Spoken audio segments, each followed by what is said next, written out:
बिस्मिल्लाहिर्रहमानिर्रहीम। अस्सलाम वालेकुम। कैसे हैं आप सब लोग? स्टूडेंट्स, आज हम स्टार्ट करने लगे हैं ग्रेड 10। टॉपिक है हमारे पास that is the importance of equilibrium constant. Importance of equilibrium constant आज हम स्टार्ट करेंगे। लास्ट दिन भी टॉपिक हमने डिस्कस किया था वो इक्विलिब्रियम केसी के बारे में कि law of mass of action. उसके बाद हमने इक्विलिब्रियम कांस्टेंट को ड्राइव किया था, डेरिवेशन से निकाली थी, उसके बाद इसके यूनिट्स निकाले थे। आज हम स्टार्ट करने लगेंगे कि ये जो हमने केसी जो फाइंड किया था इसकी इंपॉर्टेंस क्या है। Let's start now. Importance of equilibrium constants. Equilibrium constant होता है जिसको हम केसी बोलते हैं, दैट इज आल्सो कॉल्ड केसी। इसमें हम दो तरह की चीजों को डिस्कस करेंगे। ये बेसिकली क्यों होता है, ये दो चीजें बताता है। एक तो हमें बताता है डायरेक्शन ऑफ रिएक्शन, क्या कोई रिएक्शन हो रहा है, predicting the direction of reaction की डायरेक्शन किस साइड पे होगी। It's means left to right होगी, राइट टू लेफ्ट होगी, या इक्विलिब्रियम में होगी। ये हमें डायरेक्शन बताता है। दूसरी जो नेक्स्ट हम डिस्कस करेंगे वो एक्सटेंड द डायरेक्शन की डायरेक्शन की क्या मकदार होती है, कि डायरेक्शन किस हद तक जा सकते हैं। क्या डायरेक्शन केसी से ज़्यादा हो सकता है, इक्विलिब्रियम केसी की वैल्यू से ज़्यादा हो सकता है, क्या केसी से कम है या इक्विलिब्रियम स्टेट में है। तो वो हमारे पास बात है। आज जो अभी हम जो स्टार्ट कर लगे that is the predicting the direction of reaction, कि डायरेक्शन ऑफ रिएक्शन को हम कैसे प्रेडिक्ट करेंगे, कैसे देखेंगे। एक चीज जो मेंशन की हुई है यहाँ पे, जो वैल्यू न्यूमेरिकल वैल्यू हमने पुट की हुई है, ये बेसिकली सपोज की हुई वैल्यू, ये हमें गिवन वैल्यू दी हुई है। हमने जस्ट वैल्यू को देखना है कि है क्या चीज़। पहले इसको समझिए, इजीली आपको कवर हो जाएगा। सबसे पहले डायरेक्शन ऑफ रिएक्शन को देखने के लिए हमने क्या किया कि reaction between hydrogen and iodine को है। Reaction between hydrogen and iodine, जब हाइड्रोजन और आयोडीन को हमने रिएक्शन किया तो हमारे पास हाइड्रोजन आयोडाइड है और हमारे पास सपोज वैल्यू हमारे पास गिवन है वो 58, केसी की वैल्यू जो हमारे पास हुई 57.0, केसी की वैल्यू आई एट 700 केल्विन टेंपरेचर पर। अब हमने जो ये किया है, जो सारा कुछ काम किया है, बेसिकली हमने इसको क्लोज सिस्टम के अंदर किया है, क्योंकि हमने पीछे भी डिस्कस किया था कि इक्विलिब्रियम की हालत में हमेशा जब भी आपका रिएक्शन इक्विलिब्रियम में होगा तो हमेशा कब होगा, जब आपका क्लोज सिस्टम में होगा। क्लोज सिस्टम में नहीं होगा, हाइड्रोजन और आयोडाइड को हमने क्या किया, फ्लास्क के अंदर लिया, बट हमने क्या किया, इसको क्लोज सिस्टम में रखा, इसको हमने ओपन नहीं रखा। एक ओपन सिस्टम था, क्लोज सिस्टम था। इस मींस के hydrogen iodide reaction with flask के अंदर ही होंगे। हमने क्या किया, सबसे पहले हाइड्रोजन और आयोडीन का रिएक्शन कराया और हमारे पास हाइड्रोजन आयोडाइड है। ये हमारे पास क्या करेंगे, हाइड्रोजन और आयोडीन का रिएक्शन जब हमने कराया तो जो हमारे पास प्रोडक्ट आया दैट इज द, ये हमारे पास रिएक्टेंट है, ये हमारे पास दैट इज द प्रोडक्ट। तो प्रोडक्ट हमने क्लोज सिस्टम में ही है, हमारे पास हाइड्रोजन आयोडाइड है। अब हमारे पास जो केसी की वैल्यू है वो that is the product in the 57.0। अब हम उसको पढ़ क्यों रहे हैं, ऐसा हमने क्यों किया, हमने केसी की वैल्यू निकालनी है। हमने जैसे इसको देखा है कि ये वैल्यू हमारे पास प्रेजेंट है 57.0 हमारे पास प्रेजेंट है। अब हमने क्या किया कि ड्रा सेंटर, हमने इसको तफसीलन पढ़ा, उसको आगे पढ़ा कि draw centre of reaction and determine concentration. हमने जब सैंपल को देखा तो उसमें कंसंट्रेशन ऑफ हाइड्रोजन और आयोडीन और हाइड्रोजन आयोडाइड की कंसंट्रेशन हमने डिफरेंट किस्म की ली। वैल्यू हमारे पास गिवन होगी हमारे पास। For example at time number T, ये देखिए ये जब भी टी इट्स मीनिंग होगा कि ये किसी भी टाइम में हो सकता है। सपोज टाइम में हमारे पास जो भी है गिवन टाइम में आपका रिएक्शन हो रहा है, एट गिवन टाइम ये रिएक्शन हो रहा है, इस टी मीनिंग ये होगा। कंसंट्रेशन ऑफ हाइड्रोजन हमारे पास है दैट इज 0.10, आयोडीन की वैल्यू है एट टाइम नंबर टी 0.20 मोल पर डेसीमीटर यूनिट्स का, और कंसंट्रेशन ऑफ हाइड्रोजन आयोडाइड इसके हमारे पास वैल्यू है 0.40। हमने क्या किया, ये जो हमारे पास गिवन वैल्यू है हमने उनको पुटिंग किया, putting concentration in KC unit है। हमने इसको क्या किया, जब हमने इसको पुट किया, जब ये वैल्यू को पुट किया रिएक्टेंट और प्रोडक्ट के अंदर केसी की फॉर्म में पुट किया, तो हमारे पास ये हुआ कि हमारे पास क्या हुआ, रिएक्शन कोएफिशिएंट हमारे पास कौन सी चीज है, रिएक्शन कोएफिशिएंट। ये वाला reaction coefficient QC is called reaction. हमें क्या असर हुआ, we obtain QC is called reaction question. तो हमारे पास क्या है, अब हमने वैल्यू पुट करनी है। जैसे सपोज हमारे पास वैल्यू 0.40 है, हमने वैल्यू पुट की, ये हमारे पास 0.40, ये हमारे पास प्रोडक्ट है, that is called product of product. इसको हम यू बोलते हैं प्रोडक्ट ऑफ प्रोडक्ट। आपने जैसे पहले किया था, अब लास्ट वीडियो में देखें, प्रोडक्ट ऑफ प्रोडक्ट हमने प्रूव किया था। ये हमारे पास रिएक्टेंट ऑफ रिएक्टेंट है, ये हमारे पास रिएक्टेंट है, ये हमारा प्रोडक्ट है। तो हमारे पास प्रोडक्ट क्या हुआ, गिवन वैल्यू हमने 0.40 और हाइड्रोजन की वैल्यू हमारे पास 0.10 हमने जब पुट किया तो हमारे पास है 8.0।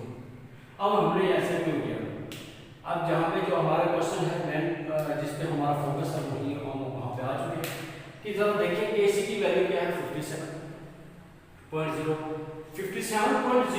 और QC की वैल्यू रिएक्शन क्वेश्चन की वैल्यू 8.0।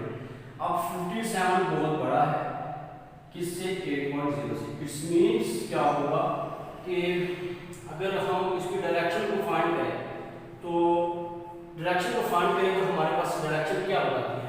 अगर तो हमारे पास QC बड़ा हो, QC अगर हमारे पास यहाँ पे QC बड़ा हो तो हम इसको क्या करेंगे, इस मींस क्या होगा, रिएक्शन आपका इस डायरेक्शन में जाएगा, दैट इज रिवर्स डायरेक्शन।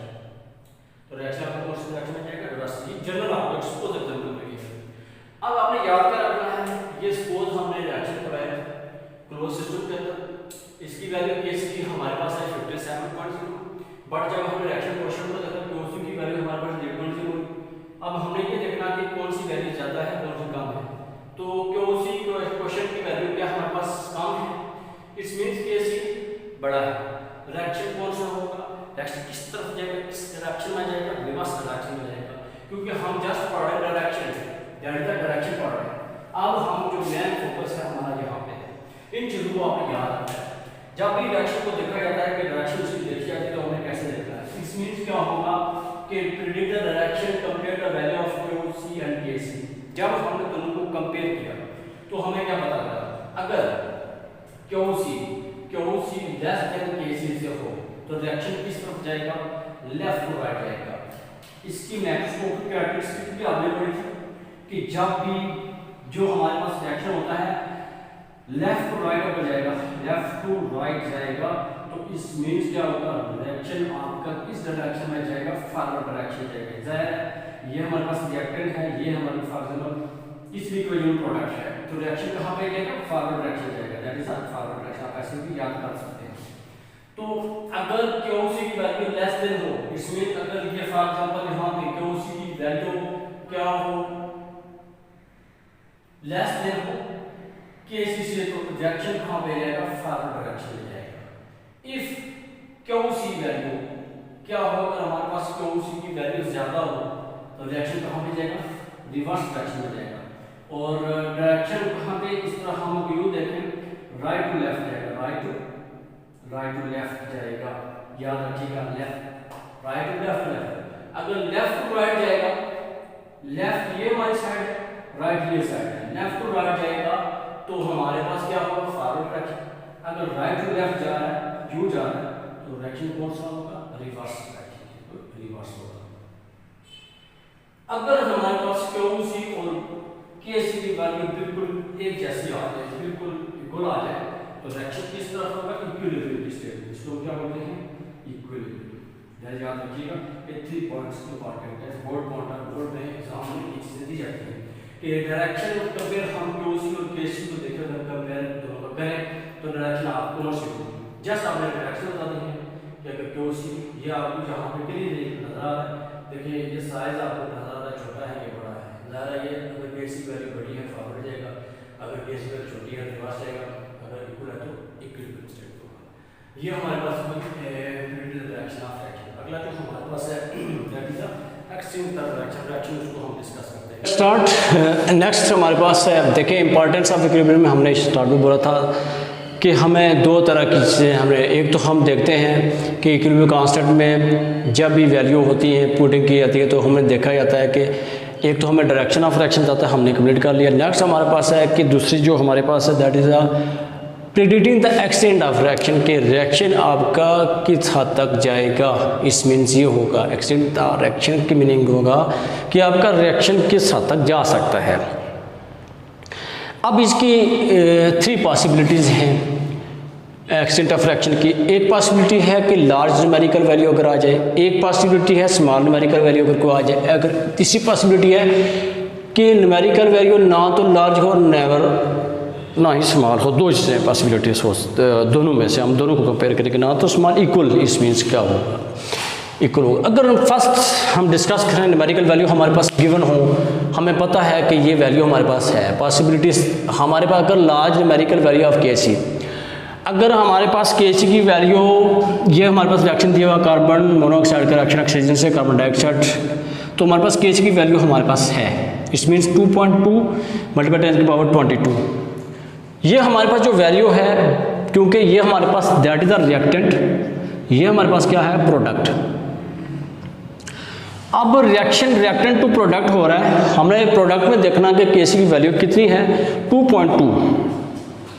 अब हमने इसमें क्या होगा, इस तरह की अगर all product and reactant are negligible, यहाँ पे जितने रिएक्टेंट और प्रोडक्ट हैं वो ना होने के बराबर होंगे, क्योंकि रिएक्शन आपका क्या होगा ऑलमोस्ट कंप्लीट।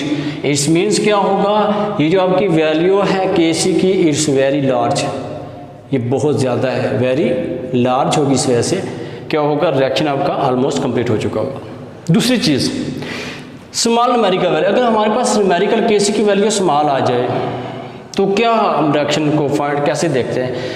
अमोनिया का रिएक्शन हमारे पास डिकम्पोजिशन दी हुई है H2+N2, तो हमारे पास KC की वैल्यू क्या आई है 3.0 मल्टीप्लाई 10 के पावर -9। देखिए ज़रा -9 है, तो -9 मीनिंग क्या होगा वेरी स्मॉल।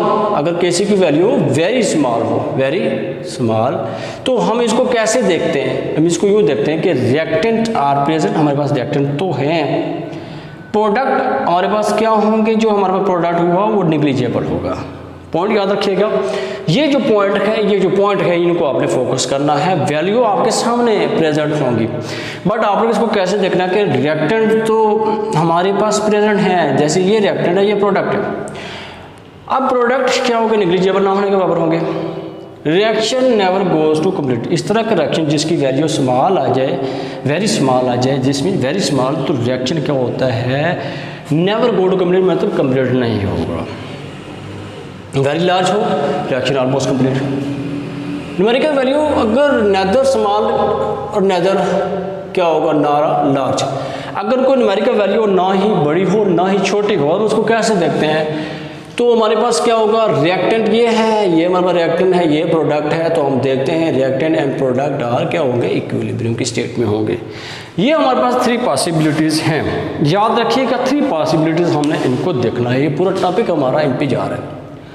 अब वो 3 पॉसिबिलिटीज़ हम उसको लिख भी देते हैं ताकि आपके जो है ना वो ऑब्जेक्टिव पॉइंट ऑफ व्यू से इस तरह के क्वेश्चन आते हैं कि KC की वैल्यू KC की वैल्यू, और ये कंफ्यूज नहीं होना, इसमें बस 3 इस पॉसिबिलिटीज़ की याद रखनी है, उसमें भी 3 पॉइंट आपने वैल्यू याद रखनी, KC की वैल्यू का कंपेयर करना KC के साथ, इसमें आपने देखना कि डायरेक्शन आपकी जो होगी रिएक्शन कितनी मकदार में, ये तो डायरेक्शन बताता है, ये हमारे पास क्या है डायरेक्शन मीनिंग के लेफ्ट टू राइट जा रहा है या लेफ्ट टू राइट या इक्विलिब्रियम स्टेट में आ रहा है या राइट टू लेफ्ट आ रहा है।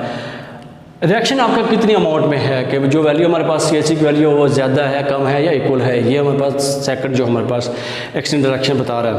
अगर हमारे पास KC की वैल्यू वेरी लार्ज हो, इट्स मीन्स ये पॉइंट याद रखिएगा, मोस्ट इम्पॉर्टेंट 3 पॉइंट्स इसके याद रखिएगा। अगर KC की वैल्यू वेरी लार्ज हो, बहुत बड़ी हो, KC वैल्यू वेरी लार्ज, तो अगर आपको क्वेश्चन पूछा जाए तो रिएक्शन क्या होगा ऑलमोस्ट कंप्लीट, रिएक्शन क्या होगा, आंसर क्या होगा कंप्लीट रिएक्शन।